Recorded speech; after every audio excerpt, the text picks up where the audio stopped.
If you're new here, welcome. My name is Dr. Danielle Conway. I'm a veterinary nutritionist. On this channel, Verity Pet Nutrition, we focus on nutrition that impacts your pet, not the internet version of nutrition.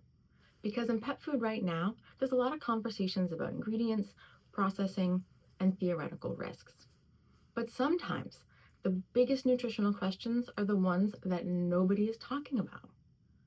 So the next time you see a company or an ad or an influencer waxing poetic about heavy metals, AGEs, or ultra processing, pause and ask them this. Why do you only offer an all life stage diet? Because the question tells you far more about the real nutritional impact of that food than any fear-based buzzword ever will. The pet food conversation right now is very loud about theoretical risks. Heavy metals, advanced glycation end products or AGEs, processing methods, cooked, raw, kibble, not.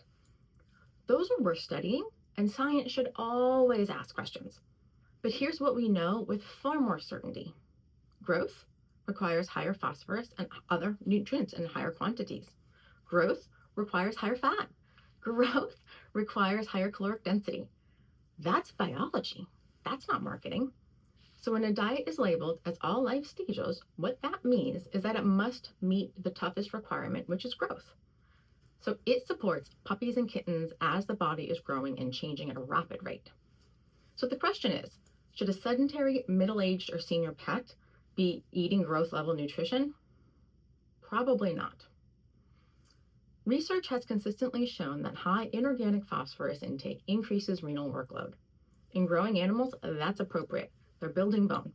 In older animals who have the start of kidney disease, not the ones who are healthy, but the ones who are starting to have their kidneys slow down and function, excess inorganic phosphorus is not neutral. It can accelerate renal stress. Older pets do not require growth level phosphorus, yet many boutique brands position themselves as cleaner, safer, or more natural while only offering all life stage diet formulations. That's not nuance, that's formulation strategy. The other factor is that growth factors formulas are energy dense. Higher fat supports rapid development, but 60% of the pets in the United States are overweight or obese. Obesity is not theoretical. Obesity increases the risk for osteoarthritis, diabetes, certain cancers, and also has been shown to decrease lifespan. These are based by extensive studies. There's far more chronic diseases linked directly to excess calorie consumption than to processing style at this moment. So if a company is trying to make you afraid of processing, but their diet is calorically inappropriate for the majority of adult pets, we need to zoom out. Let's zoom out and start asking some better questions. Why? Because fear sells. Physiology doesn't trend, but physiology is what determines outcomes.